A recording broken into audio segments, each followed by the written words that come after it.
Hello guys! Welcome to my YouTube channel.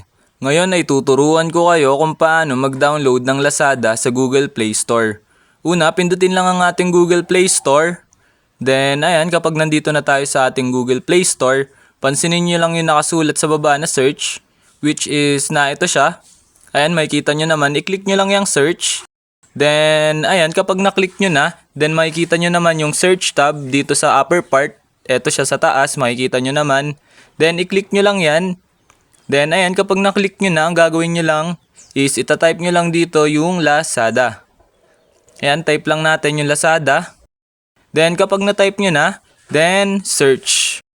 Then, ayan, kapag na-search nyo na, lalabas na dito yung Lazada. Pansinin nyo ito. Ayan, makikita nyo naman yung Lazada. Then, i-click nyo lang. Then, kapag na-click nyo na, then, ayan, lalabas na yung Lazada. Kung mapapansin nyo, ayan. Then, makikita nyo tong install.